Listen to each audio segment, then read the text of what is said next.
त्यामुळे मला जेव्हा कळायला लागलं, की मी अभिनेत्री आहे किंवा काही ह्याच्या आधीपासून मी कामं करत होते. आज तुला डोळे भरून बघायचं होतं रे.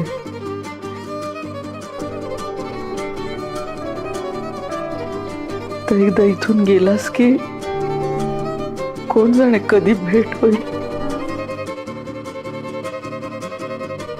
तू गेलास की घर खायला उठेल रे मला. बालनाट्य अलबत्या गलबत्यामध्ये मी पांढरा उंदीर आणि करडा उंदीर असा डबल रोल करायला लागले. पहिल्यांदा अलबत्या गलबत्या आलं तेव्हा, ज्यात दिलीप प्रभावळकर चेटकीचं काम अप्रतिम करायचं. अजून रत्नाकर सरांबद्दल खूप असं आतून जाणून घ्यायचं तुमच्याकडनं की हा, आणि तू मगाशी विचारलास त्या प्रश्नातही होतं की त्यांचा माझ्यावरती परिणाम माझ्या कामावर, तर तो सर्वत्र त्यांचा परिणाम माझ्यावर आहे. हे मास्तर, हे लानो, हे समिती काढायला निघालं ती कुणासाठी र? अरे चौकशी करून माझा गेलेला मरत मला परत भेटणार आहे वय.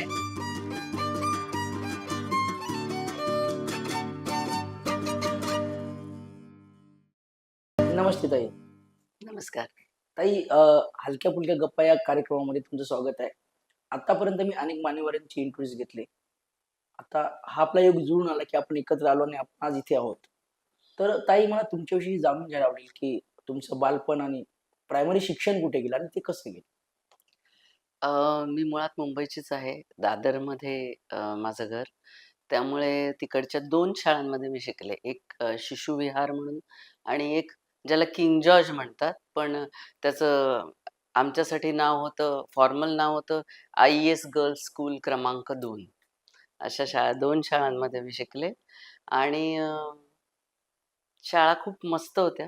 मी अभ्यासू मुलगी असल्यामुळे माझ्याबद्दल काही फार तक्रारी वगैरे असं नाही, की मी लहानपणी यांना छळलं, त्यांना छळलं, असं मी काही केलं नाही कुठल्याही टीचर्सना. आणि माझं ड्रॉइंग चांगलं असल्यामुळे बाकरेबाई म्हणून एक होत्या. त्यांनी खूप मला मार्गदर्शन केलं आणि चित्रकलेत मी शाळेत असताना खूप जास्त रमायचे. अ, नाटकांमध्ये वगैरे सुद्धा कामं करायचे. शिवराज्याभिषेक एक आम्ही केला होता. त्याच्यात मी सईबाईची भूमिका केली होती शाळेत, हे मला आठवतं. आता हे शाळेपासून सगळ्याच गोष्टी असतात, म्हणजे पेंटिंग असो किंवा अभिनय असो. तर सरांचं खूप मोठं नाव आहे, रत्नाकर सरांचं. तर त्यांचं योगदान म्हणजे एक अभिनेत्री म्हणून कशा पद्धतीने तुम्हाला लागलं? त्यांचं योगदान प्रचंड आहे माझ्या अभिनेत्री होण्यामध्ये. अ, मुळात मी अंतर्मुख प्रकारची बाई आहे. म्हणजे असं नाही की मला अभिनयाची आवडच होती आधीपासनं.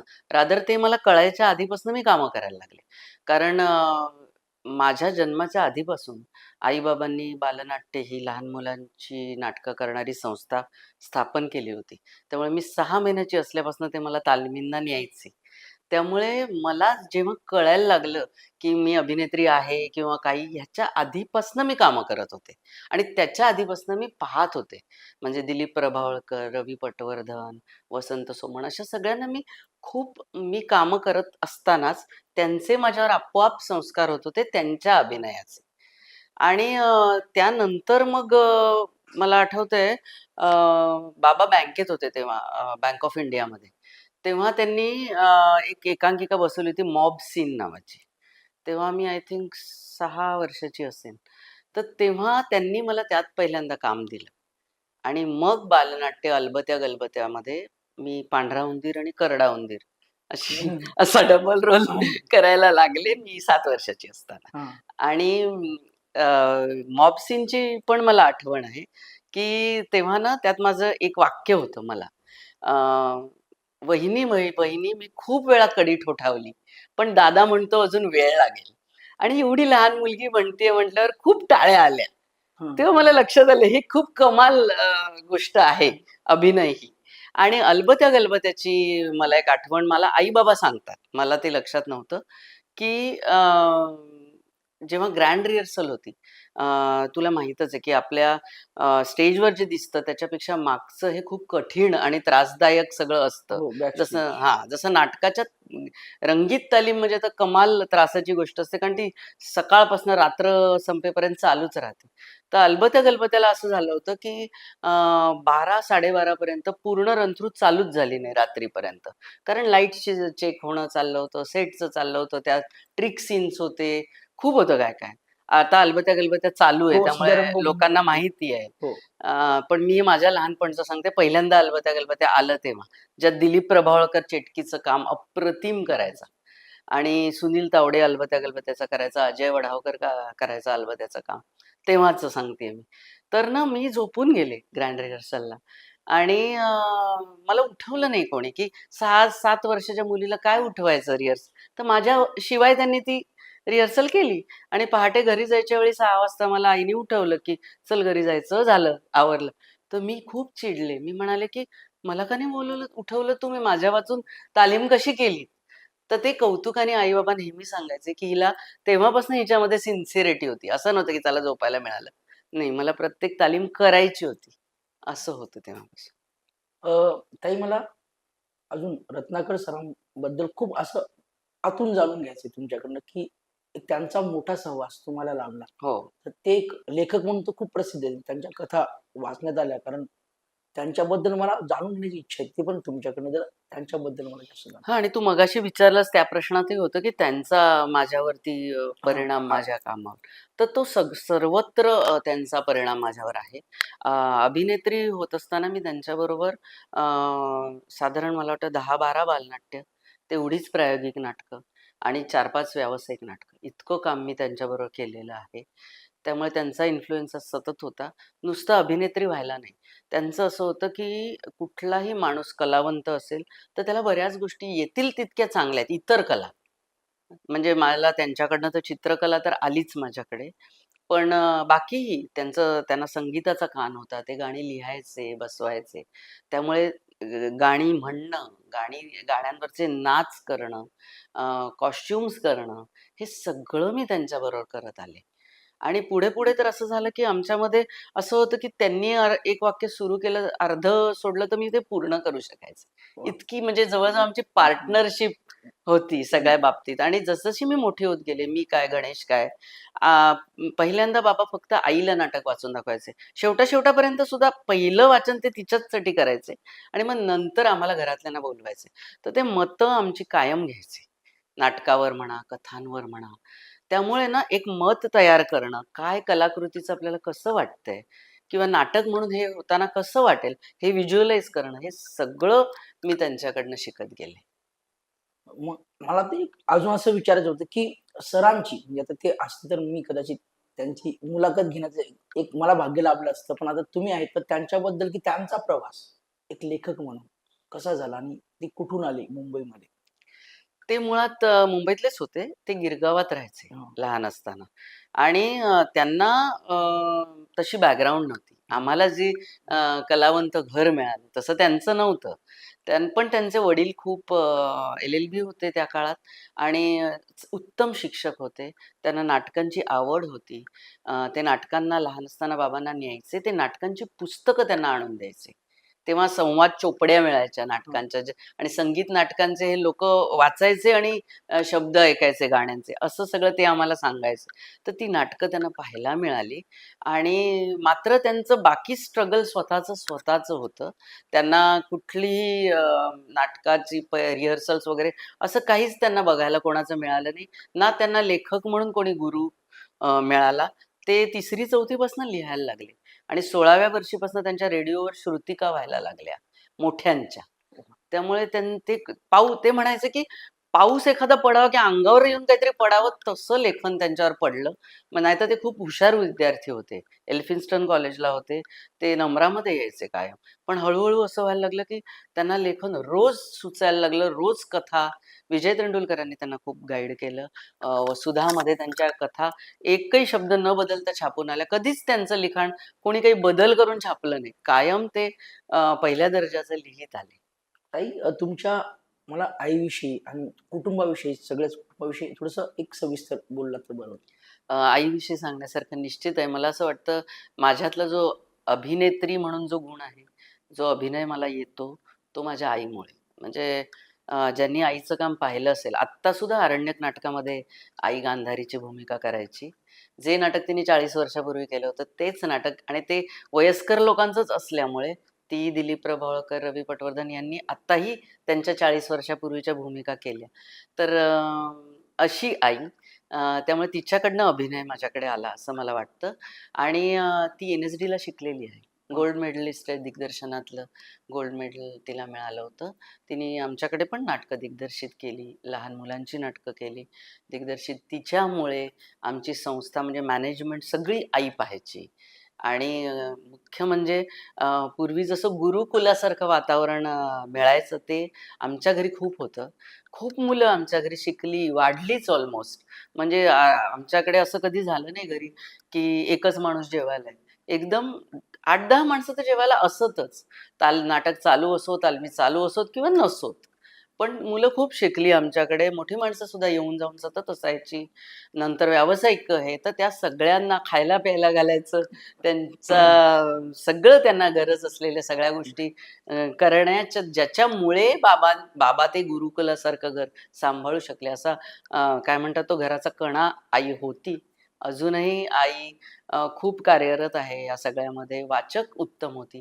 तिचे वडील माधव मनोरे खूप थोर समीक्षक आजही मानले जातात.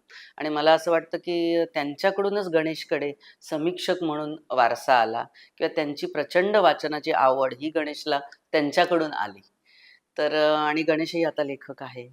प्रथित यश लेखक आहे. त्याची पुस्तकं वेगळी समजली जातात.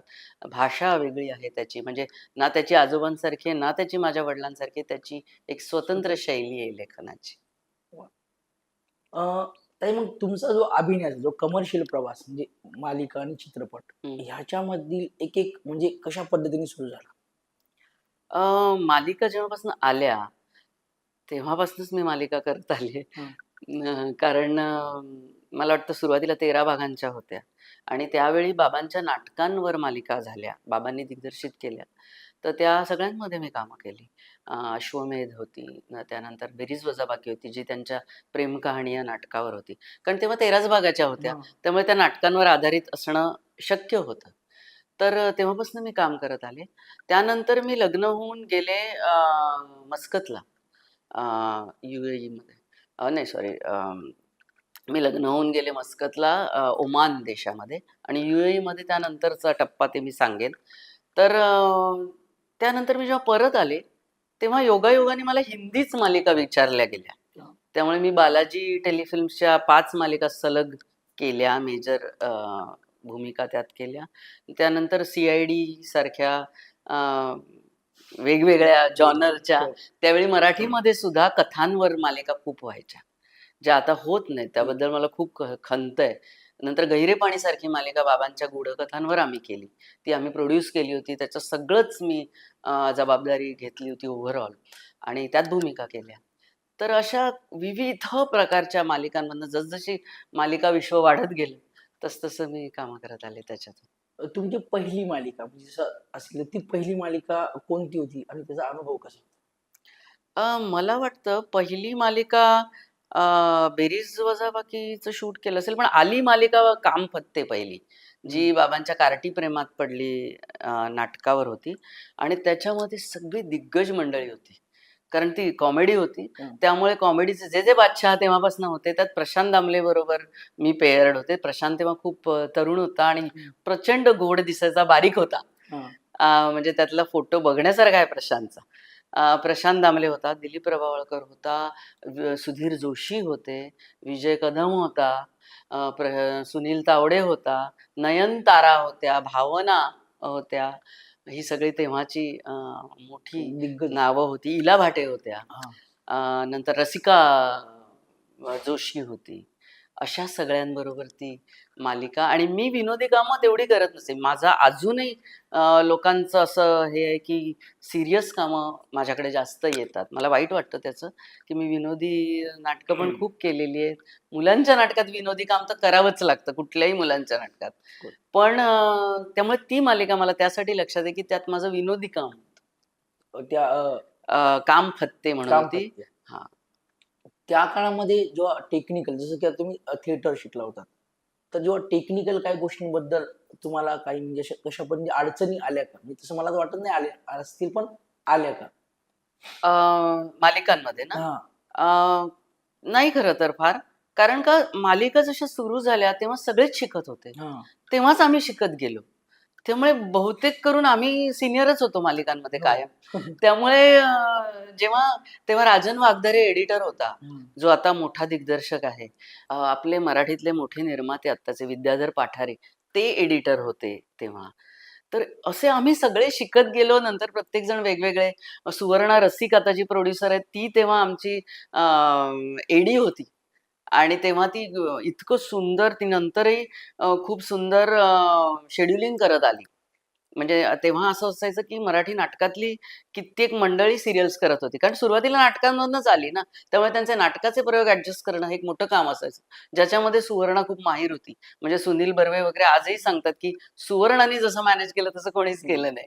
तर ही सगळी मंडळी आता जी मोठी झाली आहेत, ही सगळी तेव्हा शिकत होती. शिकत होती. त्यामुळे कठीण असेल, सोपं असेल, पण आम्ही सगळेच एकत्र शिकलो ते तंत्र.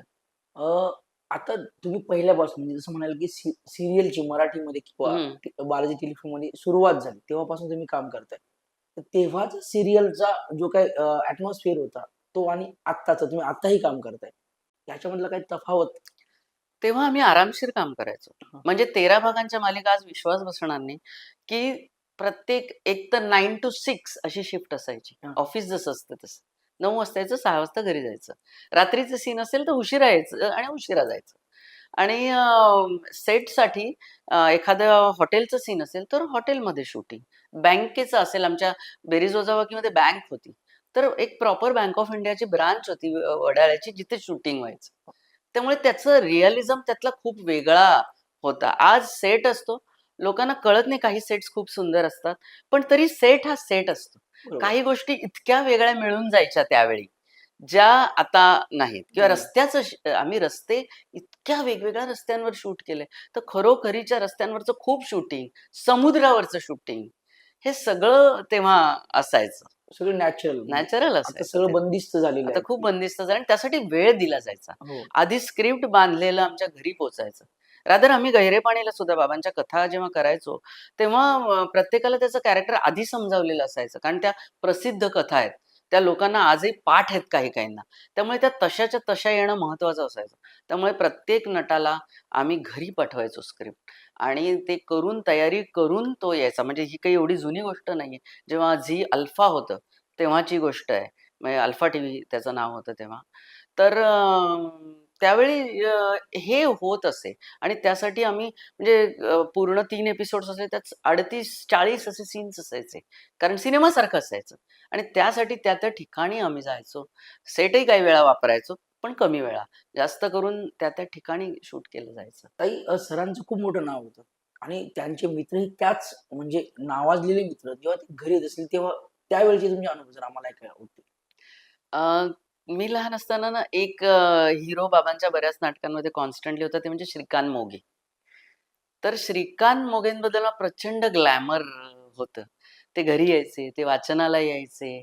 तर ते पण ते कमालच व्यक्तिमत्व होतं. कारण ते लेकुरे उदंड झालीपासून ते संगीत नट होता, की जो गाऊही शकायचा, जो नाचूही शकायचा. त्यांनी बाबांच्या चंपा गोवेकरमध्ये काम केलं होतं. त्यात ते जे अफलातून काम करायचे, की मी ते घरी पण भेटायचे.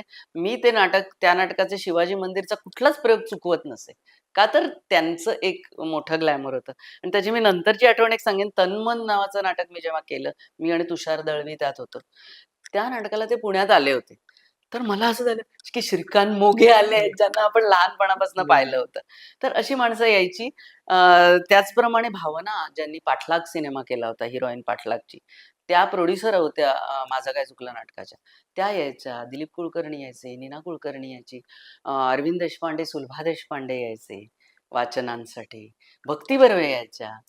तर ह्या सगळ्यांना खूप जवळून पाहता आलं आणि त्यांच्याशी मैत्री तशी कायम राहिली. म्हणजे विजया मेहता यायच्या. हो. विजया मेहतांनी तर एकदा मला मोठी झाल्यानंतर भेटल्या तेव्हा मला असं बघून म्हणाले, "प्रतिभाची मुलगी ना तू?"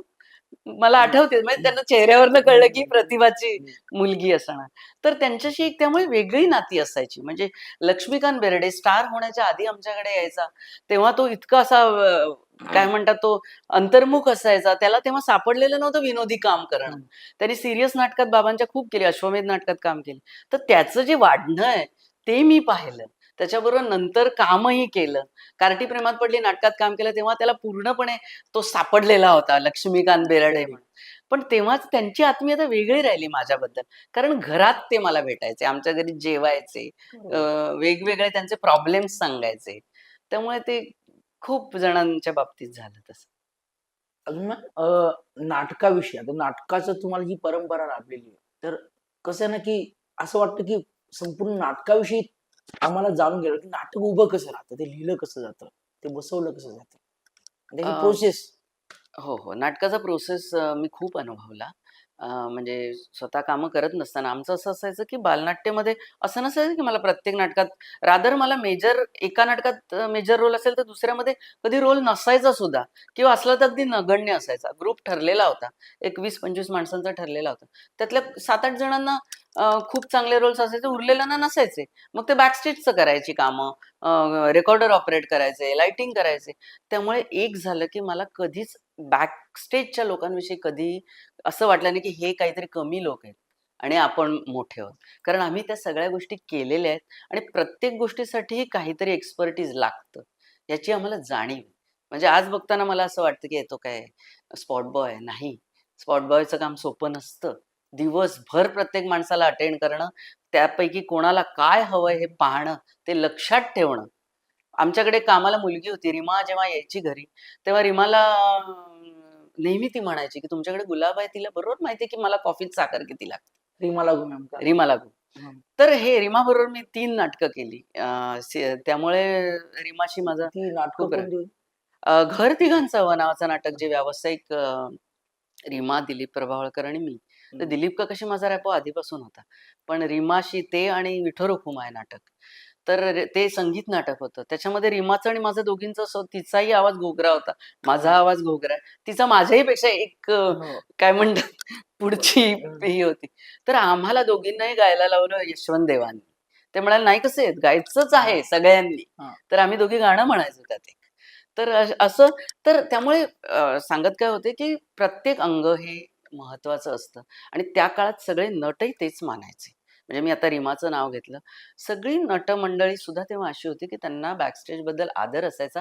कारण सगळे प्रायोगिकमधून व्यावसायिकमध्ये गेलेले होते. आले, त्यांना बघितलं, त्यांनी एक ऑडिशन दिली आणि ते आले, असं नसायचं. त्यामुळे बरोबर. प्रत्येकजण चढत आलेला असायचा. कोणी स्पर्धा करत आलेलं असायचं कॉलेजपासून. कोणी एखाद्या ग्रुपला जॉइन केलं, जसे आविष्कार वगैरे सारखे जे ग्रुप होते त्यावेळी. अ, किंवा व्यावसायिक नाटकांमध्ये सुद्धा खूप उमेदवारी करून माणसं यायची. अशी सहजपणे येत नसत. तर ते आम्ही शिकलो. दिग्दर्शन आम्ही कधी दिग्दर्शकाला काय म्हणतात ते उलटून बोलायचं नाही. वडील जरी माझे असले तरी मी त्यांना घरी जसं वागेन तसं मी कधीच सेटवर वागत नसे. कधीच वेड्यासारखं त्यांना काहीही विचारलं किंवा त्यांचा अवमान केला. तालमीची वेळ पाळणं. प्रत्येकाचं महत्त्व वेळाचं आहे. प्रत्येक माणसाचं महत्त्व आहे. हे सगळं नाटकांमध्ये आम्ही शिकत गेलो. एक विचारायचं होतं मॅम, जसं की तुम्ही संगीत नाटकं केलीत. तर ते संगीत नाटकामध्ये गायन हा प्रकार म्हणजे असतो. तुम्ही गायन शिकलात का? अ, अ, त्याचं काय म्हणतात ते शिक्षण असं घेतलं नाही, हां. गाण्याचं नाही, नाचाचं नाही. पण आमच्या सुदैवाने मोठमोठे संगीत दिग्दर्शक आमच्याबरोबर काम करत असताना, जसं मी हं, मगाशी नाव घेतलं यशवंत देव होते किंवा अशोक पत्की. हं. ह्यांच्याबरोबर काम केलं गेलं. त्यामुळे ह्यांच्याकडनं शिकायला मिळालं. बॅकग्राऊंड म्युझिक कितीतरी माझ्या नाटकांचं म्हणजे मध्यंतरी मी रंगवाच्यामध्ये लिहीत होते माझ्या रोल्सविषयी. तेव्हा मी रिफर करायचे एक-एक नाटकाचं ची यादी, आधीची क्रेडिट्स. तेव्हा मला कळलं, की किती वेळा मी अशोक पत्कींबरोबर काम केलंय. तर त्यांच्यामुळे सूर कळणं, आपली पट्टी कळणं, असं नसतं की गायलंच पाहिजे. बोलताना आता आज तुझ्याबरोबर मी बोलताना तुझी पट्टी काय आहे? माझी पट्टी काय आहे? सीन एखादा असेल तो कुठल्या पट्टीत झाला पाहिजे. कधी आपला वरचा आवाज लावण्याची गरज आहे, कधी खर्जात बोलण्याची गरज आहे. मी घर तिघांचा अवाचा मगाशी उल्लेख आला. त्याच्यामध्ये माझी 3 वयं होती. पहिल्या अंकात 14 वर्ष, नंतर किती 20 वर्ष आणि नंतर 26 वर्ष. म्हणजे 6-6 वर्षाचं अंतर होतं प्रत्येकात. तर लहान मुलीचा आवाज पहिल्यांदा लावणं, नंतर एक माझा जो नेहमीचा आवाज आहे तो लावणं आणि नंतर आणखी जाड आवाज लावणं 26 वर्षाची असताना. हे सगळं आम्ही त्या संगीत दिग्दर्शकांनी जो कान दिला आम्हाला संगीताचा त्याच्यामुळे घडत आलं. थोडंसं एक्सपेरिमेंटल काही करून दाखवता येईल का एखादी? म्हणजे की ती सूर कशा पद्धतीची असते डायलॉगची? मी आत्ता तुला जसं म्हटलं हं, तसं किंवा आमचं लोककथा 78 नाटक होतं. हं. ते होतं गावच्या याचं म्हणजे महादेव कोळी जमातीचं ते नाटक होतं. तेव्हाच्या होणाऱ्या अत्याचारांवर जे प्रचंड गाजलं. राज्यनाट्य स्पर्धेत केलेलं नाटक जे 300हून जास्त प्रयोग ज्याचे झाले. तेव्हा बाबा आम्हाला सांगायचे, की ह्याच्यात कायम वरची पट्टी हवी. का? तर गावामध्ये लोक दूर-दूरवर बोलतात. आत्ता इथे एक माणूस आहे, तो तिकडे कुठेतरी असलेल्या माणसाशी बोलतो. तर त्याच्यामध्ये एक स्वगत होतं माझं. ते असं होतं की नवरा गेलाय त्या बाईचा आणि तो लढता-लढता महादेव कोळी जमातीसाठी लढताना गेलाय. म्हणजे तो मूळचा सैनिकच आहे. तो त्याचा एक हात जातो म्हणून तो गावात येतो. तो रिटायर केला जातो त्याला आणि तो गावात लढतो सगळ्यांसाठी. तर त्यानंतर तो गेल्यानंतरचं एक स्वगत होतं. ते मी तुला वाटलं तर म्हणून दाखवते त्याचा एक तुकडा. काय असतं ती सभा चालली आहे लोकांची. लोक म्हणतात, "नको आता त्याला मारलं, आम्हालाही मारतील. आमच्यावरही गुंड घालतील, तर नको." त्यानंतर ती सावित्री त्या नायिकेचं नाव आहे. ती असं म्हणते, "अरे तू तुझ्या पाटलाला भेणारा?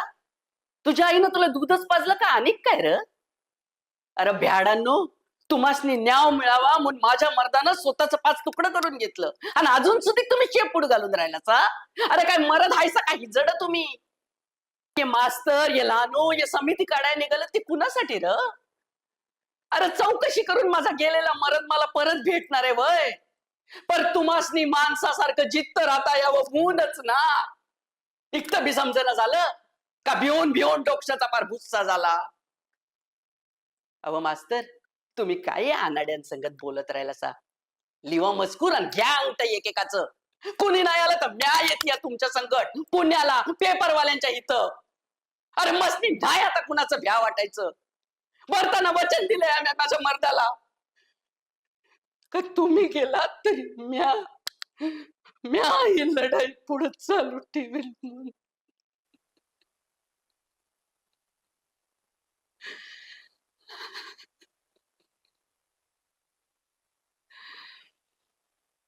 आणि मग ती कोसळते. क्या बात आहे, क्या बात आहे. खूप खूप सुंदर. असं ते आता हे वरच्या पट्टीत आहे. बरोबर. तर असं पट्टी प्रत्येक जॉनर काय आहे, नाटक हां. काय प्रकारचं आहे, त्याच्याप्रमाणे ते सगळे सूर ठरलेले असायचे. वाह! त्याप्रमाणे सूर लावायला पाहिजे. आवाज लावायला पाहिजे. कधी खालचं पाहिजे, कधी ते वरचं वरचं पाहिजे. पाहिजे. तेच कारण काय होतं ना, की नवीन जे आमच्यासारखे होतकरू ॲक्टर आहेत किंवा हं. त्या लोकांना कळत नाही, की आपला व्हॉईस किंवा ते कॅरेक्टर कशा पद्धतीने असते आणि त्याचे सूर कसे लावले. आता नवीन-नवीन दिग्दर्शक आहेत. कदाचित त्यांनाही ती स्क्रिप्ट समजत नाही किंवा ते कॅरेक्टर समजत नाही. त्याच्यामुळे ही सुरांची जी गोष्ट आहे, आता मी पण संगीत क्षेत्रातून आल्यापासून ते गोष्ट असं की खर्ज, मध्यम आणि पंचम ह्या गोष्टी पण अभिनयात आहेत, की सुरांचं महत्त्व अगदी. हे खूपच सुंदर आहे आणि खूप सुंदर पॅच तुम्ही केलात नाही. मला मी आवडलं. तुला गंमत सांगते या संदर्भात, की मला शाळेत असताना असं वाटायचं, की माझा आवाज खूप जाडा आहे. हां, मी उत्तरच देत नसे प्रश्नांना. टीचरनी विचारलं ना काही हां, येत असलं तरी उभीच राहत नसे. एकीकडे मी नाटकं करत होते हां, म्हणजे हां. नाटकात कामं करत होते. हं. पण मला शाळेत असं वाटायचं, की सगळ्या मुलींचा आवाज बारीक आहे आणि आपलंच वेगळं आहे.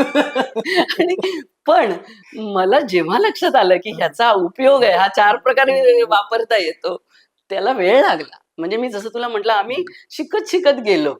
आता व्हॉईस वरून बोललात म्हणून एखाद्या ह्या व्हॉईस किंवा वेगळा व्हॉईस करून तुम्ही कोणाला प्रँक वगैरे केलं होतं का असं आयुष्यामध्ये? माझा स्वभावच नाहीये प्रँक करण्याचा. मला आवडतच नाही. हं. मी तुला सांगते, काही-काही जण असं करतात, की एखादी गोष्ट आहे, हां, तर ती म्हणतात, की "असं नाहीये, हे हां. झालं नाहीये काम" आणि मग नंतर जरा वेळाने सांगतात, की "झालंय." हं, मला असं वाटतं, की तेवढा वेळ तरी त्या माणसाला का त्रास द्यायचा? हं. सांगून टाकूया ना, बरोबर. झालंय तेव्हापासूनच त्याचा आनंद सुरू होईल.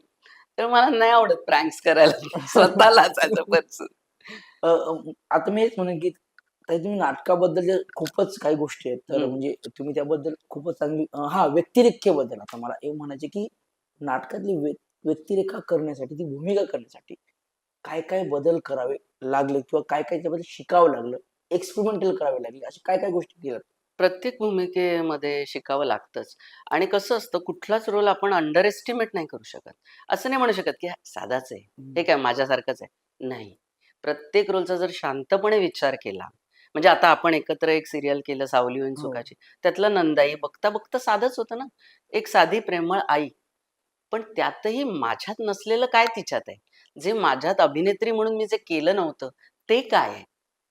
ते असं होतं त्याच्यामध्ये, की ती इतकी चांगली आहे की समोर जी खलनायिका आहे ती सगळ्यांना कळते, ऑडियन्सला कळते की ती वाईट बोलतेय, ती ती चुकवणार आहे, ती माती करणार आहे सगळ्याची. तरी मला असं आहे की नंदाईला असं वाटतं की तिचा चांगुलपणावरच विश्वास आहे. ती तिचं चांगलंच समजते, तिच्याशी नीटच बोलते, सांगते की हा ती करेल, आज नाही तर उद्या करेल. हे जे आहे असं प्रत्येक प्रत्येक कॅरेक्टर म्हणजे मी म्हणेन की सिरियल मधले सुद्धा कॅरेक्टर्स लोकांना वाटतं काय सिरियल मधले डेली सोप आहे 12 तास काम करत असं नसतं. म्हणजे आज आता ही इकडे ठेवलेली ट्रॉफी मिळाली ती त्यामुळे मिळाली आहे नंदाईसाठी की ट्रॉफी बघूयात एकदा आपण बघूया, म्हणजे खूपच अचिव्हमेंट आहे सगळ्या टेक्निकल टीमच्या. ही ट्रॉफी अचिव्हमेंट आहे आणि ही हो. मला डेली सोपसाठी मिळालेली पहिली पहिली. ट्रॉफी आहे. कारण मला आतापर्यंत अवॉर्ड्स मिळाले ती नाटकांसाठी सिनेमासाठी पण डेली सोपला अवॉर्ड मिळेल असं मला कधी वाटलं नव्हतं. ते हे आहे. वेगळे. खूपच सुंदर, आमच्या प्रेक्षकांनी म्हणजे बघायला हवी ही मॅमला मिळालेली त्यांच्या अभिनय संदर्भात. खूपच सुंदर आहे आणि ह्या सिरियलला मीही एक असिस्टंट म्हणून काम केलेलं आहे. उत्तम काम केलेलेस तू पण. तर असं हा. तर मॅम आता आपण खूपच काही ह्या गोष्टी संदर्भात बोललो, पण मला असं वाटतं की तुमची नाटकातली किंवा एखाद्या सिरियलची अशी वेगळी व्यक्तिरेखा तुम्हाला आली की तुम्ही तशा नाहीत का, पण मग तुम्हाला ते कॅरेक्टर ऍक्सेप्ट करताना काय काय बदल करावे लागले, जसे की इंदिरा नाटक, त्याच्यातील इंदिरा गांधींची भूमिका, किंवा अशी वेगळ्या काही भूमिका आल्या की त्याच्यासाठी वेगळं काही असं करावं लागलं तुम्हाला? इंदिरा तर खूपच कठीण होतं आणि कठीण म्हणजे भूमिका बऱ्याच कठीण केल्यात आतापर्यंत. पण इंदिरा म्हणजे काय माहितीये का, एक अपेक्षांचं ओझं अभिनेत्री म्हणून खूप होतं. कारण इंदिरा गांधींना लोकांनी पाहिलेलं आहे. त्यांचे व्हिडिओज अवेलेबल आहे. त्यांचा आवाज लोकांच्या कानात आहे. असं असताना ती व्यक्तिरेखा बरं नाटकामध्ये 3 तास सलग इंदिरा स्टेजवरनं जातच नाही कुठे, ब्लॅकआउटमध्येच जाते, परत येते. 3 तास तुम्हाला ती व्यक्तिरेखा खरी वाटायला लावणं, हे खूपच कठीण होतं आणि नुसती खरी नाही, त्यानंतर तिचे जे काय अ, आता इंदिरा नाटकामध्ये इंदिरा गांधींचं पर्सनल आयुष्य आहे. त्या घरी कशा होत्या किंवा त्यांचे अप्स अँड डाउन्स आहेत. असं नाहीये की त्यांचं काय म्हणतात ते प्रोपगंडा नाहीये. त्याच्यामध्ये त्यांची फक्त त्या चांगल्या कशा आहेत असं नाहीये. त्यांच्या आयुष्यात काय-काय घडलं, एखाद्या वेगळ्या व्यक्तिरेखेच्या बाबतीत जसं असतं तसंच इंदिरा गांधी काय होत्या आणि त्यावेळी सामाजिक परिस्थिती काय होती, काय-काय घडलं, त्यांचं काय चुकलं, त्यांचं काय बरोबर होतं, हे सगळं त्यात होतं. हे सगळं लोकांना खरं वाटायला लावणं आणि एक क्षण सुद्धा ही इंदिरा गांधी नाही, सुप्रिया आहे, असं नाही वाटता कामा. तर ते खूप कठीण होतं इंदिराच्या वेळी. पण इंदिराच्या वेळी एक खूप चांगलं झालं. जेव्हा इंदिरा नाटक बाबांनी लिहिलं, तेव्हा त्यांनी जागतिक कीर्तीचे जे मेकअपमन आहेत, विक्रम गायकवाड, ज्यांनी हिंदी सिनेमे खूप मोठ्या प्रमाणावर केलेले आहेत आणि कठीण सिनेमा असेल मेकअपच्या दृष्टीने तर त्यांना बोलावलं जातं. म्हणजे पंढरीदादा होते, पंढरी जुकर त्यांच्यानंतर त्यांचंच नाव आता घेतलं जातं. तर त्यांना माझे फोटो पाठवले. कारण त्यांना बाबांना मला घ्यायचंच होतं. अभिनेत्री म्हणून त्यांना माहीत होतं. परंतु मी दिसले पाहिजे ना इंदिरा गांधी, त्याच्याशिवाय कसं घेईल? तर त्यांना फोटो पाठवले. त्यांनी काय केलं, फार काहीच केलं नाही. नॉर्मल माझ्या मेकअप नसलेल्या चेहऱ्यावर फक्त त्यांनी पांढरी बट आणि काळे केस एवढं पॅच केलं फक्त. आणि त्यांना असं वाटलं, की ही दिसणार इंदिरा. त्यांनी उलटा बाबांना फोन केला, की "ही एवढी इंदिरा गांधी दिसणारी मुलगी तुम्हाला कुठे सापडली?" ते म्हणाले, "माझीच मुलगी आहे." तर आता असं वाटू शकतं, की हे त्यांनी असंच म्हटलं असेल. पण तसं नव्हतं. कारण त्यांनी जब्बार पटेलांना माझं नाव सजेस्ट केलं इंदिरा गांधीचं काम करायला आणि यशवंतराव चव्हाण चित्रपटात मी पहिल्यांदा इंदिरा गांधीचं काम केलं. आणि तेव्हा म्हणजे जे काही मला टेन्शन होतं, सगळं जे काय होतं, ते तिथे सुरू झालं. मेकअप अर्थातच विक्रम गायकवाडांनी केला. त्यामुळे त्यांनी मला दाखवला पण नाही माझा चेहरा. ते म्हणाले, "आरसा-बिरसा ठेवायचाच नाही, पूर्ण झाल्यावर बघायचा मेकअप." आणि तर त्यानंतर बघितला चेहरा तर इंदिरा गांधीच. पण जब्बार पटेलांनी, इतका मोठा दिग्दर्शक आहे तो, आपल्याला माहीतच आहे. म्हणजे सिंहासनपासून सिनेमे त्यांचे गाजलेले जैत जैत कितीतरी, म्हणजे खूप मोठी. प्रत्येक सिनेमा त्यांचा गाजतच. तर त्यांनी मला इंदिराजींबद्दल खूप माहिती दिली आणि ते प्रत्येक शॉट म्हणजे नुसता एकीकडनं दुसरीकडे चालत जाण्याचा जरी शॉट असेल, तरी ते मला खूप सांगायचे, की "आत्ता इंदिराजींच्या मनात अमुक-अमुक आहे." आता ते त्या बोलणार नाहीयेत, ते दाखवणारही नाहीयेत चेहऱ्यावर, पण मनात हे. तर इतकं त्यांनी मला ट्रेन केलं, की काय त्या बाईचं व्यक्तिमत्व होतं. आणि प्रत्येक वेळी ना मी हातात लॅपटॉपवर त्यांची फिल्म चालू असायची. तो आवाज मी कानात साठवत असायचे आणि मग शॉट द्यायचे. तर त्यामुळे आणि त्यानंतर सिनेमा पण आधी रिलीज झाला. तेव्हा लोकांना आवडलं, लिहून आलं माझ्याबद्दल, की हे उल्लेखनीय भूमिका केलेली. त्यानंतर नाटक आलं. त्यामुळे एवढं मोठं नाटक पेलायचं, तरी मला एवढं माहीत होतं, की आपण इंदिरा गांधी म्हणून खपतो आहोत. लोकांना आवडतो आहोत. नुसते खपवत नाही, तर लोकांना ते आवडतो आहोत. त्यामुळे मला ते टेन्शन नव्हतं. मला तेव्हा टेन्शन नाटकाच्या वेळी भूमिकेचंच होतं फक्त. जसं इतर रोल्सचं असतं, की आपण बरोबर करू ना, सगळे सीन्स न्याय देऊ ना. पण इंदिरा गांधी वाटण्याचं टेन्शन तिथे संपवलं होतं संपलेलं होतं. त्यांनी. मग नंतर इंदू सरकारच्या वेळी सुद्धा मला माहीत होतं, सगळ्यांनाच माहीत होतं, की इंदिरा म्हणून चांगली वाटते. पण त्यामुळे काम करताना ते टेन्शन होतं. दुसरं त्यात स्वगत होती खूप. हां. म्हणजे स्वगत हा मोठा भाग होता त्याचा. तर स्वगत म्हणायचं तेही इंदिराजींचं बेअरिंग ठेवून, ठेवून. हे खूप होतं. तर अशा बऱ्याच गोष्टी त्याच्यामध्ये याच्यात 2 होत्या. प्रश्न आहेत. एक तर म्हणजे ते सोबत जे इंदिराजींच्या आवाजामधचं आणि दुसरं इंदू सरकार हा सिनेमा कसा मिळाला? हे 2 गोष्टी हे 2 प्रश्न आहेत म्हणजे. इंदूसारखा त्यानंतर मला सिनेमे मिळतच राहिले असते. आता हं. सुद्धा म्हणजे मिळू शकतात. कारण का जिकडे विक्रम गायकवाड तिथे ते हं. म्हणायचे, की "मला मेकअप करायला त्रास नाहीये ही आली तर." हां. कारण मला काहीच फार करायला लागत नाही. आणि त्यांची एक मेकअपची पद्धत अशी आहे, की ते काही प्रॉस्थेटिक्स वगैरे करत नाहीत. त्यांनी नाकही मला वेगळं लावलं नाही. म्हणजे मी त्यांना हां. विचारलं, की ते असं जरा बाकदार होतं त्यांचं नाक. "तर तुम्हाला ते लावणार नाही का?" ते म्हणाले, "मी असं नाही करणार. कारण मला माहिती की अभिनयाने तू वाटणार. थोडा मेकअप थोडंसं टचअप केलं की तू वाटणार. त्यामुळे माझ्या रोजच्या मेकअपपेक्षा सुद्धा मला कमी वेळ लागायचा. अर्ध्या तासात मी तयार झालेली असायचे आणि त्यांनी जास्त भरवसा ठेवला माझ्या अभिनयावर आणि जे मूळचं साम्य आहे त्याच्यावर आणि त्यामुळे ते सोपं होऊन गेलं आणि माझा चेहरा दिसत राहिला पाहिजे असं त्यांचं होतं. चेहरा दिसला पाहिजे, अभिनय करता आला पाहिजे. नुसतं खोटं-खोटं नाही वाटता कामा ते झालं त्यामुळे. अ, तोच विषय की एक इंदिराजींचा जो म्हणजे इंदिरा नाटकातलं एखादा पॅच त्यांचा व्हॉइस व्हॉइसवरती जास्त काम केलं असेल तुम्ही त्याच्यामध्ये. कारण त्यांचा व्हॉइस आणि तुमचा व्हॉइस याच्यामधचा डिफरन्स. इंदिराची भाषा जी होती, ती 2 प्रकारची होती. एक स्वगतामध्ये ती थोडीशी काय म्हणतात लयबद्ध होती आणि एरवी नॉर्मल जसं बोलतो तसं. मुळात त्याच्यामध्ये हिंदी शब्दही खूप होते. पण मग कारण त्यांची मूळची भाषा हिंदी. हिंदी.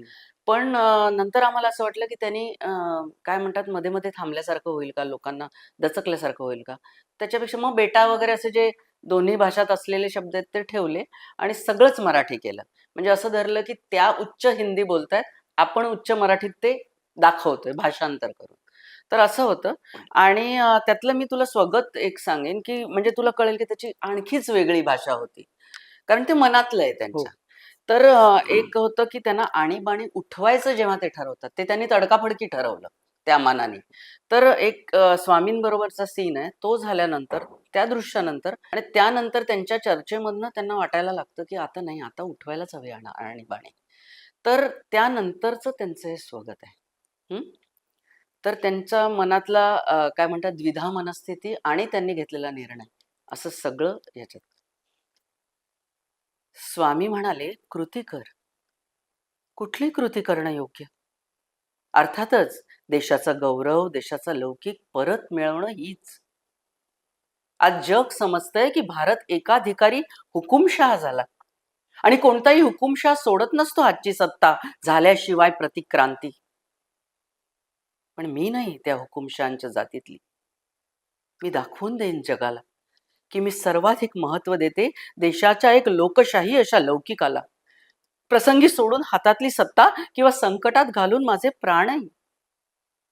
कारण नक्कीच आज मी ज्याच्यावर झाले स्वार, तो खवळलेला वाघ मी पाठीवरून उतरता क्षणीच करील माझंच नरडं फोडण्याचा प्रयत्न. आज तुरुंगाच्या गजाआड डांबून ठेवलेली ती भुतावळ, उघडता क्षणीच तो उंचापुरा लोखंडी दरवाजा, नक्कीच पहिलं काम करील ते माझाच घास घेण्याचं.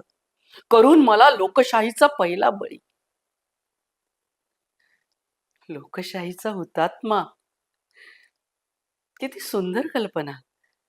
जगाला दाखवून देणारी. की भारत लोकशाहीची इतकी कदर करतो, की प्रसंगी तिला हटवणारा हुकुमशहा हाच तिच्या रक्षणासाठी हुतात्मा होऊ शकतो. मी हे दाखवून देईन. बापू, मग तरी फिटेल ना तुमच्याकडून घेतलेल्या स्वातंत्र्याचं ऋण? असं. छान. म्हणजे अजून तिला कळत नाहीये, पण एवढं कळतंय की हे खूप होतंय. आता हुकुमशाही संपवली पाहिजे आणि त्याच वेळी तिला कळतंय की हे आपल्यासाठी धोकादायक आहे. असं ते सगळं होतं आणि पापू ती वडिलांना पापू बापू म्हणायची. बापू म्हणजे लोकांना बऱ्याचदा असं वाटायचं की मी बापू म्हणते का? नाही. बापू ती महात्मा गांधींनाच म्हणायची सगळ्यांसारखी आणि पापू वडिलांना म्हणायची.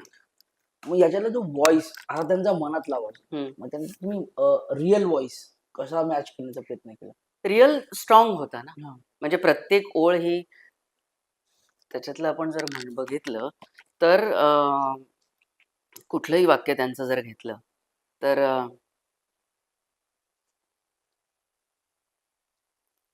अशी वेळ आजवर जगातल्या कुठल्याच लोकशाहीच्या पंतप्रधानावर कधी आली नसेल सिद्धार्थजी. लहान मोठे सगळे विरोधी पक्ष एकत्र होऊन माझ्या विरुद्ध लोकसंघर्ष करणार आहेत. मोरारजी देसाईंनी तर जाहीर केलंय की ते एक सफदरजंग रोडला घेराव घालणार आहेत.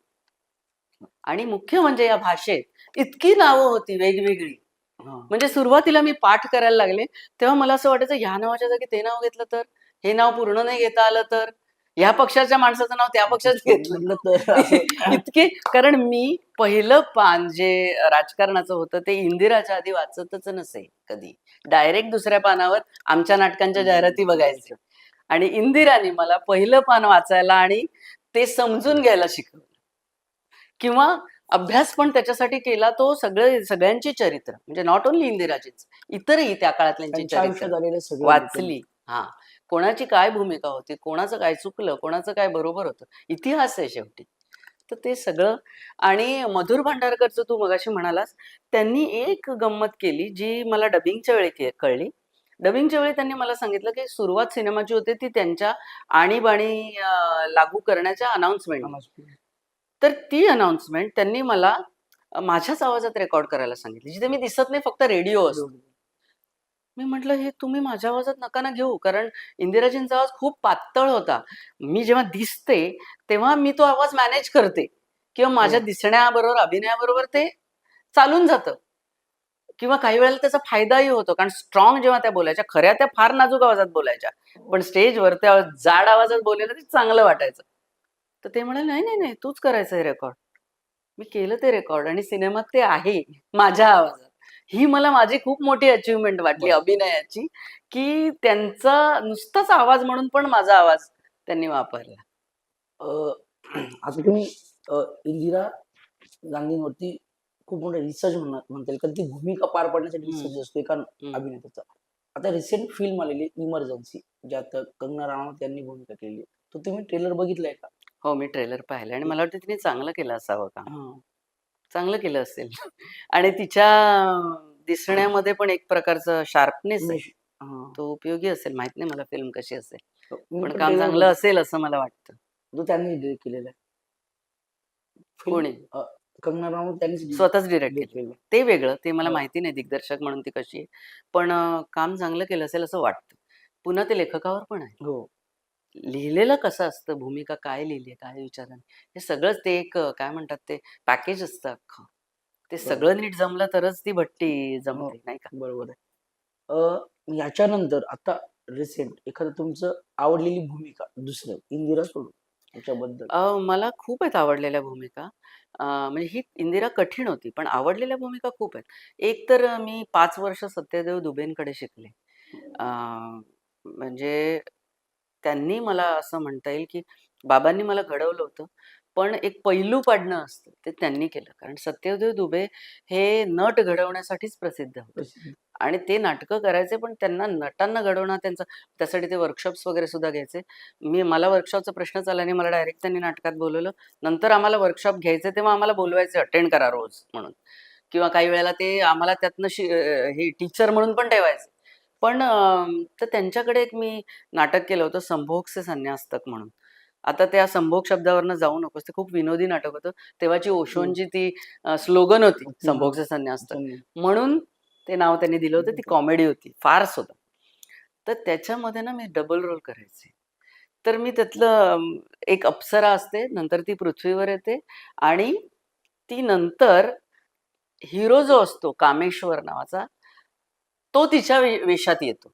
म्हणजे त्याचं रूपांतर तिच्यामध्ये होतं. त्यामुळे ती एक अप्सरा, नंतर धरणीवर आलेली मुलगी आणि शिवाय कामेश्वर जेव्हा ती होतो, तेव्हा कामेश्वराला माझा आवाज उपयोगी पडायचा जो झाड आहे. हा. पण ते 3 त्याच्यामध्ये हे होतं. मूळचं अप्सरेचं डान्स वगैरे होता त्यात. आणि ना त्याच्यामध्ये मी तुला सांगते काही वेळेला ना लोकांना ज्या चॅलेंजिंग वाटत नाहीत गोष्टी, त्या खऱ्या चॅलेंजिंग असतात. त्यात असं होतं, की मी एकीकडनं जाते. काय बरं माझं नाव होतं बासंती हिरोईनचं. बासंती जाते. दुसरीकडनं कामेश्वर येतो. म्हणजे बासंतीच्या रूपातला कामेश्वर येतो. कामेश्वर. मग पुन्हा जातो परत बासंती येते. असं 2-3 वेळा होतं. आणि त्यावेळी प्रत्येक वेळी माझी ओढणी फक्त बदलायची. कामेश्वर म्हणून वेगळी ओढणी आणि बासंती म्हणून वेगळी. तर ते येऊन मागून फेरी मारण्यामध्ये बॅकस्टेजला ती ओढणी बदलायची. इतकंच नाही, तर त्या धावण्यामध्ये दमायला व्हायचं. पण प्रत्येक जण एकदाच आलेला आहे ना. हो. म्हणजे मी जरी धावत असले, तरी ते चालतच येतायत. एकदा हा आला, एकदा हे. तर ते जे श्वास स्वतःचा सांभाळणं हे जे होतं ना, ते खूप कठीण होतं. म्हणजे अशा काही काही गोष्टी खूप कठीण असतात. म्हणजे भूमिकेत तर वेगळं-वेगळं करणं तर असतंच. पण त्याबरोबर टेक्निकल पण गोष्टी काही वेळेला खूप असतात. त्यामुळे तो माझा आवडता रोल होता. आणि मी तुला म्हटलं तसं माझी विनोदी भूमिका होती ती. हा. त्यामुळे मला ती आवडायची खूप. ताई आता सध्या तरी कमर्शियल नाटक रिसेंट तुम्ही कोणतं पाहिलं आणि तुम्हाला ते कोणतं नाटक रिसेंट आवडलेलं? इतर कोणतेही नाटक? मला खूप नाटकं आवडतात. मी खूप नाटकं बघते आणि असं एक नाही म्हणू शकत. खूप नावं आहेत, की जी नाटकं मला आवडली. आता आत्ता चालू असलेली नाटकं 3 नाटकं आहेत, ज्यात तरुण मुलं आहेत. वरवरचे वधूवर आहे, विषामृत आहे आणि जर तरची गोष्ट आहे. मला इतकं आवडतं ते, की आता आपला प्रेक्षक हा तरुण असायला हवा. कारण इतकी वर्ष सर्व वयाची माणसं नाटकं पाहत आली आणि आता जे ओ-टी-टी, सीरियल्स आणि इतर नाटकं इंग्लिश म्हणा, हिंदी म्हणा, ह्यामुळे प्रेक्षक कमी-कमी होत चाललंय आणि आताचं जे आयुष्य आहे मुलांचं, तरुण मुलांचं, त्यामुळे सुद्धा ती नाटकापर्यंत येत नाहीत. तर ह्या 3 नाटकांनी आत्ता म्हणजे प्रिया बापट आणि उमेश कामत हे गेली 3 नाटकं हे करत आलेत. मी मध्ये-मध्ये परीक्षक असताना सुद्धा त्यांची नाटकं पाहिली आहेत. एरवीही पाहत असते. तर मी पाहत आले त्यांची प्रोग्रेस, की ती धडाडीने चालवतायत आणि त्यांच्या नावामुळे ती चालता पण आहेत नाटकं. तर आजकाल या नाटकांमुळे तरुण प्रेक्षक वर्ग येतोय, जो आपला पुढचा मोठ्यांच्या म्हणजे काय म्हणतात तो प्रौढ विषयांसाठी सुद्धा उपयोगी पडणारा प्रेक्षक वर्ग आहे. त्यामुळे ती मला आवडतात किंवा आणि तरुण मुलं उत्तम कामं करतायत, उत्तम लिहितायत. ती बघण्यासारखी आहे. अलबत्या गलबत्याने आता पुन्हा एकदा अ, मुलांची नाटकं येण्याचा पायंडा पडला. आता निर्मितीचं कुठलं बरं? काय नाव आहे त्या नाटकाचं? आजीबाई जोरात. जाऊबाई आजीबाई जोरात. जोरात. हां, आजीबाई जोरात आहे. खूप छान त्याने वापर केलाय. सगळ्या एआय पासून सगळ्याचा वापर केलाय नाटकात. तर ही सगळी उत्तम नाटकं आहेत आणि प्रत्येक नाटक असं नसतं, की एक नाटक अगदी परिपूर्ण नसतील कदाचित काही नाटकं. पण प्रत्येक नाटकाकडनं काही घेण्यासारखं आहे, काही बघण्यासारखं आहे. आणि जशी डेली सोप्स मला असं म्हणायचं, की प्रेक्षक जर सगळी डेली सोप्स कोणी ना कोणी बघतच आहे, टी-आर-पीवरनं आपल्याला कळतंय. तर सगळी नाटकं बघा. नाटकाला चांगले दिवस यायला पाहिजेत. आता तेच म्हटलं की आता विषय आपला निघालाच आहे की नाटक, मालिका, OTT आणि सिनेमा. आता 4 आणि सिनेमा आणि सोशल मीडिया अशी 4-5 मीडिया आपल्याकडे आहे. तर ह्या मीडियामध्ये तुम्हाला जवळचं काय म्हणजे कोणतं माध्यम आवडतं? कसं आहे माहिती आहे, माध्यम कुठलंही असो, आपण अभिनय थोडाफार बदलावा लागतो. पण मला जिथे काम चांगलं करायला आवडतं, ते माध्यम मला त्यावेळी आवडतं. असं माझं आहे. जसा इन्व्हेस्टमेंट फिल्म ज्याला आम्हाला नॅशनल अवॉर्ड मिळाला, हां. त्यातला रोल होता माझा प्राची, जी नायिका त्याची.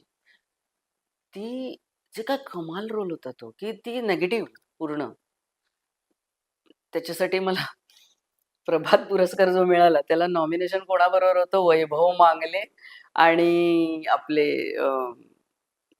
महेश मांजरेकर ह्यांच्याबरोबर नॉमिनेशन. कारण त्याला एकच कॅटेगरी होती निगेटिव्हची. पुरुष स्त्री असं नाही. हां. एक कॅटेगरी. त्याच्यात मला अवॉर्ड मिळाला होता. इतकी निगेटिव्ह भूमिका होती. पण ती केली मी निगेटिव्ह अशी नव्हती. ती केली होती मी आजची आई. ती आपल्या मुलासाठी काय-काय करेल. मुलगा संकटात आहे, मुलाकडनं घडलेलं आहे ते पण काही फार करेक्ट नाहीये. पण तिचं म्हणणं की मी त्याला वाचवणारच आहे. माझा मुलगा आहे. ही मेंटॅलिटी खूप झाली. मला तर म्हणायचं हा सिनेमा जास्त बघितला जायला हवा. कारण आज आपण कुठे चाललोय आणि काय रीतीने आपण रिॲक्ट करतोय. आपल्याला चांगल्या वाईटामधली रेषा आपली पुसट होत चालली आहे का? हे विचार करण्यासारखा तो सिनेमा होता. त्यामुळे अशा भूमिका जेव्हा असतात, आता ती चित्रपटातली भूमिका होती. त्याच्यामध्ये मी त्याचे कॉस्ट्यूम्सही केले होते. तेव्हा मला त्याच्यामध्ये कधी एरवी ट्राय करायला मिळत नाही, ती एक महत्त्वाची गोष्ट ट्राय करता आली. मी जसं एरवी कधी सलवार कमीज घालेन, कधी साडी नेसेन, कधी नाईट गाऊन घालेन, कधी शॉर्ट्स घालेन. ते सगळं त्याच्यात मी वापरलं होतं. असा विचार न करता, की ही एकच बाई वाटेल की नाही, ट्राय केलं होतं. त्यामुळे असं जिथे काही ट्राय करायला मिळतं, जिथे काही वेगळं करायला मिळतं, ती सगळी माध्यमं मला आवडतात. प्रत्येकाचा आपापला स्ट्राँग पॉइंट आहे. प्रत्येकाचा वेगळा प्रेक्षक वर्ग आहे. जेव्हा मी हिंदी सीरियलमध्ये काम करते, तेव्हा मला वेगळा प्रेक्षक वर्ग मिळतो. मध्ये असं झालं होतं, की मी दुबईला गेले आणि परत आले, तेव्हा मी हिंदीच मालिका केल्या. आणि नाही सॉरी, दुबईहून आल्यानंतर मराठीच केल्या. ओमानहून परत आले, तेव्हा मी हिंदीच केल्या सगळ्या. तो टोटली वेगळा प्रेक्षक वर्ग होता. मराठी माझ्या नातेवाईकांना माहीतही नसायचं, की मी काम करतीये. जेव्हा मी मोठ्या नॅशनल प्लॅटफॉर्मवर काम करत होते. आज मराठी प्रेक्षक असतो तेव्हा तो आवर्जून सांगतो, की "मी तुझी ही मालिका बघते हां. मला हे आवडलं, हा सीन आवडला." त्यामुळे प्रत्येक प्रेक्षक वर्ग जेव्हा बदलतो, ओ-टी-टीचा प्रेक्षक वर्ग वेगळा आहे. आता ओ-टी-टीवर माझी क्युबिकल्समध्ये मी काम केलं. ओ-टी-टीचा एक फायदा होतो, जो सिनेमाचा जो असतो तोच, काम करायला, नटाला, की तिथे खूप मेकअप, खूप लाइटिंग असं नसतं. खूप रिअल काम करायला मिळतं आणि ऑडियन्ससुद्धा सर्व प्रकारचा मिळतो. आणि हवं तेव्हा शांतपणाने ऑडियन्स बघतो. त्याच्यामुळे एक वेगळं नीट बघितलं जातं काहीही. म्हणजे मी सुद्धा ओ-टी-टीवर खूप गोष्टी बघते. त्यामुळे तो त्या माध्यमाचा फायदा आहे. आणि बाकी नाटक तर मला लहानपणापासून आवडत आलेलंच आहे. म्हणजे तिथं पहिलं प्रेमच आहे, पहिलं शिकलेले आहे ते तिथेच आहे. त्यामुळे डेली सोप्स म्हणाल तर डेली सोपमध्ये हल्ली जी काही जीवघेणी अ, काय म्हणतात स्पीड आहे, जो काय गती आहे जीवघेणी, ती खूप आहे. आणि आता तर रविवारी पण मालिका असतात. नसलं रविवारचं तरी आपले महा एपिसोड तुला माहीतच आहे. हो, हो. म्हणजे आठवड्याला आपण इतके एपिसोड्स द्यायचे. हे इट्स अ टॉल ऑर्डर. आणि आपल्याकडे इतर देशांमधल्यासारखे एक-एक सीझन आधी शूट होऊन मग रिलीज झालं असं रिलीज होत होत नाही. नाही. आणि आपल्याकडे टी-आर-पी प्रमाणे बदलही होत असतात. त्यामुळे काही आपण शूट करून ठेवलं तरी आपल्याला ते नंतर परत करायची वेळ येते. लाइटिंग खूप जास्त असतं. त्यासाठी मेकअप खूप जास्त करावा लागतो. हे सगळं जरा कमी व्हायला हवं असं वाटतं. त्यामुळे डेली सोपमध्ये कठीण असतं. पण रोल सगळीकडे चांगले मिळू शकतात. त्यामुळे आपण काय म्हणतात ते नट हावरट असतो. जिथे चांगला रोल मी तरी आहे, तिथे मी असते. ताई आता रत्नाकर करंडक बद्दल थोडंसं ऐकायला म्हणजे त्याच्याबद्दल थोडंसं मला ऐकायचं होतं. अ, रत्नाकर करंडकबद्दल सांगतेच, पण त्याआधी मला त्या संदर्भात एक महत्त्वाची गोष्ट अशी सांगावीशी वाटते, की बाबा गेल्यानंतर आम्ही त्यांच्या नावाने कुठेही अवॉर्ड ठेवलं नाही. या विचाराने, की हा इतका मोठा लेखक होता. म्हणजे 200हून जास्त पुस्तकं, एकांकिका 250हून जास्ती गूढकथा वगैरे हे 90 नाटकं. हे हे अवाक्याच्या कुणाच्याही पलीकडचे म्हणजे याच्यात 4 लेखक होऊ शकतात. त्यामुळे आम्ही असा विचार केला, की हा जनतेचा लेखक आहे. याच्यासाठी काही अवॉर्ड ठेवणं, याच्यासाठी थिएटरला नाव देणं, याच्यासाठी चित्र लावणं थिएटरमध्ये, हे सगळं जनतेला वाटलं पाहिजे आणि ते वाटेल. त्याचा एक भाग म्हणजे रत्नाकर करंडक झालं. जसं आपला भूषण देसाई जो वडिलांपासनं त्याचे वडील जयवंत देसाई उत्तम प्रकाश योजनाकार, तोही आहे उत्तम प्रकाश योजनाकार. सतत हल्लीच्या भाषेत म्हणतात ते बक्षिसं मारणारा आहे तो. बक्षीस हां, स्पर्धेत एकांकिका आणि मारलं. कमर्शियल हां, वगैरे बक्षीस सगळीकडे मारलं, मिळालेलं नसतं. बक्षीस मारलं. मारलं. हं. हां, तसा तो आहे.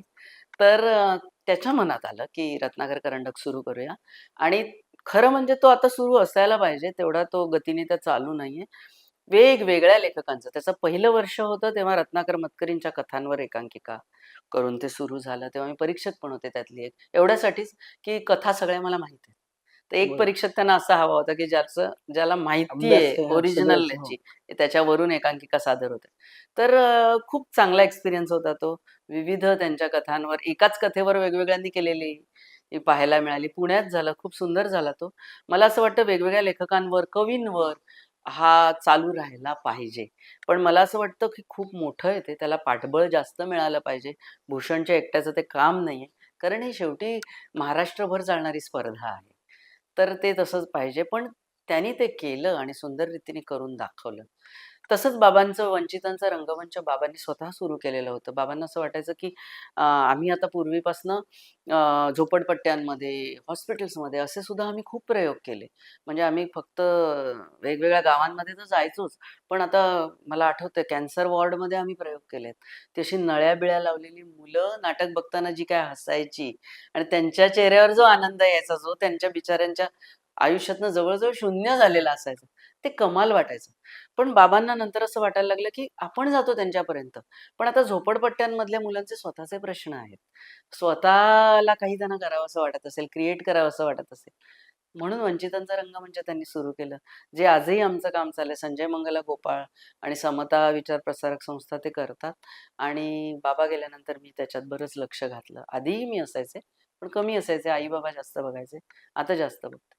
पण असं वेगवेगळ्या रीतीने जेव्हा रंगभूमीसाठी काम होतं ना, जसे आता रत्नाकर करंडक स्पर्धा म्हण किंवा हे वंचितांचा रंग. मला म्हणायचं अशातनंच लेखक किंवा दिग्दर्शक हा रंगकर्मी हा खरा जिवंत राहतो. आणि तो घडतो सुद्धा चित्र म्हणजे नवे-नवे घडतात. घडतात. आता वंचितांचा रंगमंचमधनं कित्येक नट असे आहेत, की जे आता सीरियल्समध्ये काम करायला लागलेत किंवा बाबांच्या अरण्यकमध्ये सुद्धा होते त्यातले दोघं. तर नक्कीच आणि अभिनयच कशाला? काही जण बॅकस्टेजची कामं करत आहेत वेगवेगळ्या लेव्हल्सवर. सीरियलमध्ये कोणी फोटोग्राफी करतं आहे. सो सगळ्या ह्याच्यात चित्रामध्ये टेक्निशियन म्हणून पण कामं आणि करता जी येतात. मुलं, ज्या मुलांकडे वेळच नाही, ज्या मुलांकडे थिएटरला यायला वेळ नाही, ती मुलं स्वतः या बाबतीत विचार करतायत, रंगभूमीवर असण्याचा विचार करतायत, त्या क्षेत्रात असण्याचा विचार करतायत, हे विशेष आहे. म्हणजे पहिल्या वर्षी मला आठवतंय ह्याला गडकरीला झाला वंचितांचा रंगमंचाचा नाट्य जल्लोष, तेव्हा मुलांनी लिफ्ट पाहिलेली नव्हती त्या हो. मुलांनी. लिफ्टनी वर-खाली, वर-खाली करून झालं त्यांचं. ह्याला मिनी थिएटरला जेव्हा त्यांची घाणेकरच्या मिनी थिएटरला जेव्हा त्यांची रंगीत तालीम झाली, वर-खाली, वर-खाली लिफ्टनीच करत होती ती मुलं. म्हणजे किती वंचित आहेत ती. आणि आता जर त्यांच्यातली घडलेली मुलं पाहाल तुम्ही तर कमाल आहेत ती. तर हे चालू राहतं. समाजाचं आपण काही देणं आहोत. बरोबर आहे.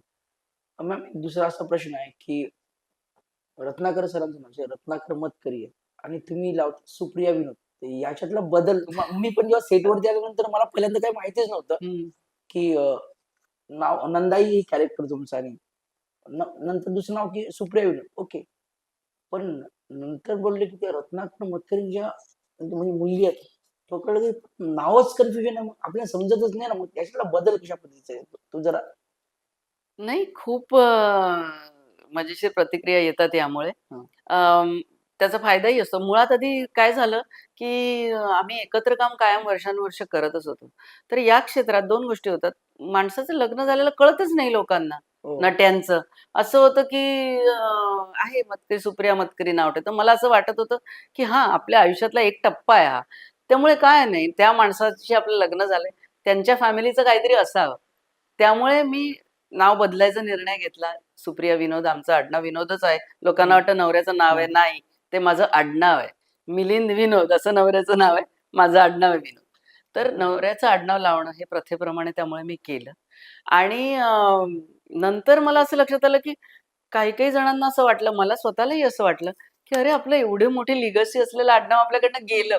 म्हणजे आज आता माझी वहिनी जेव्हा पल्लवी मतकरी आडनाव लावते, असं वाटतं आपलं नाव आता विनोद आहे आणि तिचं नाव मतकरी आहे, मतकरी आहे. असं वाटतं. पण त्याचा एक फायदा असाही होतो, की लोकं मला मतकरींची मुलगी म्हणून न पाहता, एक स्वतःची ओळख आहे. माझी स्वतःची वेगळी हो, ओळख हो. आहे. हिंदीमध्ये वगैरे तर मतकरी तसेही माहीत नव्हते. हां. तर ती माझी ओळख आहे आणि मराठीमध्ये सुद्धा मतकरींची मुलगी काम करते असं म्हणण्यापेक्षा ही सुप्रिया विनोद काम कसं करते ते बघा, असं होतं. काही वेळेला आता याच्याकडे आपण वळलो नाही. पण डिसएडव्हांटेजेस सगळ्याच असतात. मतकरींची मुलगी असल्याचे एडव्हांटेजेस खूप आहेत.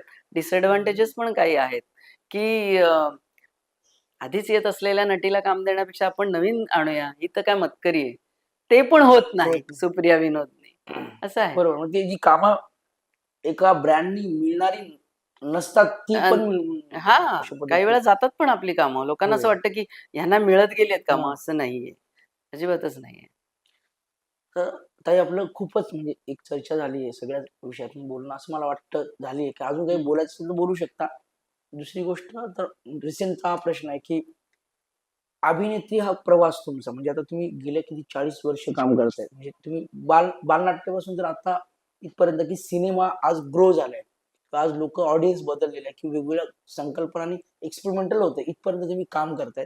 जी आता जी नवीन मुलं आहेत, जी रील्स बनवून त्यांचे फॉलोअर्स वाढतायत सोशल मीडियामध्ये आणि फॉलोअर्स वाढल्यामुळे त्यांना असं वाटतं की अरे आपल्याला लोकं बघतायत. आपण एक ॲक्टर झालोय. आपल्याला एक मिलियन, 2 मिलियन, 3 मिलियन लोकं बघतायत म्हणून त्यांचा कॉन्फिडन्स वाढतो आणि नवीन दिग्दर्शक वगैरे त्यांना कास्ट करतात. आणि कधी-कधी त्यांची फजिती होते की त्यांना थिएटर किंवा काही गोष्टी अभिनयच माहीत नसतो. मग यांच्यासाठी तुमचं तुमचं मत काय आहे? किंवा अभिनय शिकायला पाहिजे की नाही शिकायला पाहिजे? मला असं वाटतं खरं तर ही 2 वेगळी क्षेत्र आहेत. इन्फ्लुएन्सर होणंही सोपं नाहीये. तसंच अभिनेता होणंही सोपं नाही. त्यासाठी त्यांनी कष्ट घेतलेत. त्यासाठी त्यांनी काही सातत्य दाखवलंय. काही गोष्टी शिकून घेतल्या आहेत. टेक्निक पण शिकून घेतलंय. करण्याचं टेक्निक शिकून घेतलंय. फोनचं टेक्निक शिकून घेतलंय. तर त्यांनी त्याच्यासाठी कष्ट केलेत. त्याचं त्यांना फळ मिळतंय. पण त्यांना अभिनेता म्हणून किंवा अभिनेत्री म्हणून यायचं असेल, तर ते एंटायरली वेगळं आहे असं मला म्हणायचंय. त्यांच्यातले काही जण चांगले अभिनेते असूही शकतात. जसं मी म्हटलं मला चित्र काढता येतात आणि मला अभिनय येतो. तसं त्यांच्यातले कोणी चांगले इन्फ्लुएन्सर आणि चांगले अभिनेते असू शकतात. त्यामुळे ते यशस्वी होऊ शकतात. पण इन्फ्लुएन्सर चांगला आहे म्हणजे चांगला अभिनेता असेल, असं नाहीये. आणि जेव्हा त्यांना कास्ट केलं जातं, तेव्हा मला असं वाटतं, त्यांची टॅलेंट बघण्यापेक्षा त्यांचे फॉलोअर्स जास्त बघितले जातात. हो, आणि अगदी. त्याच्यामुळे आपली कलाकृती पुढे जाईल असं बघितलं जातं. तर मला असं वाटतं हे चुकीचंच आहे ना. कलाकृती चांगली कशी होईल हे बघणं महत्वाचं आहे. पुढे जाईल कसं हे बघणं हे बाकीच्या गोष्टींचं काम आहे. त्यातला नट जर नट नसेल, तर त्याला केवळ पुढे जाण्यासाठी तुम्ही निवडलं तर ते चुकीचं आहे. पण जर तो चांगला नट असेल योगायोगाने, तर ठीकच आहे. त्याच्यामुळे आणखी काही लोकांपर्यंत पोहोचली जाते कलाकृती. अ, आता जे रिसेंट होतकरू जे आता ज्यांना अभिनय करायचे किंवा या क्षेत्रामध्ये करियर करायचे त्यांच्यासाठी काय सल्ला द्याल तुम्ही? कष्टांना पर्याय नाही. हे मला वाटतं आमच्या पिढीतले सगळेच सांगतील. आणि नंतरच्या पिढीच्या लोकांना सुद्धा जेव्हा ते पुढे जातील तेव्हा त्यांना कळेल, की कष्टांना पर्याय नव्हता किंवा नाही. जर तुम्ही सक्सेसफुल झालात तर नक्की कळेल. नाही झालात तरीही कळेल, की आपण कष्ट कमी केलेत. ओके. कष्ट पाहिजेत आणि मला असं वाटतं कुठल्याही कलेमध्ये टॅलेंट पण पाहिजे मुळात. म्हणजे केवळ तुम्ही कष्ट केलेत म्हणून ते होणार नाही किंवा खूप प्रशिक्षण घेतलत म्हणून होणार नाही. हां, प्रशिक्षण तुम्हाला पैलू पाडू शकतं, जे आवश्यक आहे. कुठेही तुम्ही व्यावसायिक म्हणून जाण्याआधी प्रशिक्षण पाहिजे. तुम्ही स्पर्धांमध्ये कामं करा, तुम्ही शॉर्ट फिल्म्स करा, त्यातनं भूमिका करा. तुम्ही कुठल्या गणेशोत्सवात कामं करा, पण कामं करा. आधी कामं करूनच पुढे जायला पाहिजे असं मला वाटतं. केवळ टेक्निक आलं म्हणजे अभिनय आला असं नाही. म्हणजे परवा मी एक सीरियल पाहत होते.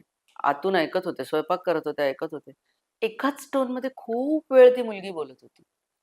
आता हे कदाचित शूट करताना कळलं नसेल. पण प्रेक्षकांना आपोआप कळतं काही वेळा आणि ते म्हणतात, "हे असं काय होतंय तेच-तेच?" तिथे तुमचा कष्ट आणि आधीपासूनचं शिक्षण किंवा त्याची जाणीव, त्या कलेची जाणीव, त्यातलं तुमचं ज्ञान हे महत्त्वाचं ठरतं. त्यामुळे कष्टाला पर्याय नाही. आता एक शेवटचा प्रश्न असा आहे की तुमची यशस्वी होण्याची व्याख्या काय आहे? यशस्वी होणं हे तसं सब्जेक्टिव्ह आहे. म्हणजे आपल्याला वाटेल एक माणूस यशस्वी आहे. तो पूर्णपणे यशस्वी असतोच असंही नाही. त्यात पुन्हा 2 भाग आहेत. आयुष्यात यशस्वी होणं आणि व्यवसायात यशस्वी होणं. काही माणसं व्यवसायात यशस्वी दिसतील, आयुष्यात असतीलच असं नाही किंवा काही जण दोन्ही असतात. तर या दोन्हीचा बॅलन्स सांभाळता येणं आणि दोन्ही बाबतीत सुखी असण्याचा प्रयत्न करणं आणि ते अचीव्ह करणं, ते जमवून दाखवणं हे मला वाटतं यशस्वी होणं आहे. आणि त्यात आता व्यावसायिक यश म्हणशील, तर मला आता अभिनेत्री म्हणून मला असं वाटतं, की विविध भूमिका करायला मिळणं आणि आयुष्यभर करायला मिळणं, हे माझ्या दृष्टीने यशस्वी होणं आहे. जे मला आत्तापर्यंत तरी करता आलेलं आहे. त्याचबरोबर नुसतं कामामध्ये यशस्वी होणं नाही. तुमच्या व्यक्तिगत आयुष्यामध्ये तुम्ही समाजासाठी काहीतरी करताय का? तुम्ही तुमच्या कुटुंबासाठी काही करताय का? तुम्ही माणूस म्हणून चांगलं काहीतरी म्हणजे उद्या तुम्ही गेल्यानंतर 4 माणसं तरी तुमच्याविषयी चांगलं बोलणार आहेत का? तसं असेल तर तुम्ही यशस्वी आहात आणि हे दोन्हीचा तुम्ही समन्वय जर साधला, तर तुम्ही यशस्वी असं मला वाटतं.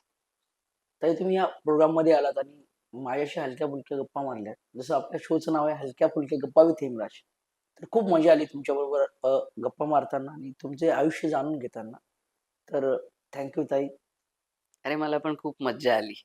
त्यामुळे तुमचेही धन्यवाद आणि तुम्ही नवीन पुढं काय वेगवेगळं करतात, त्यात तुम्ही यशस्वी व्हाल यासाठी माझ्याकडून खूप शुभेच्छा.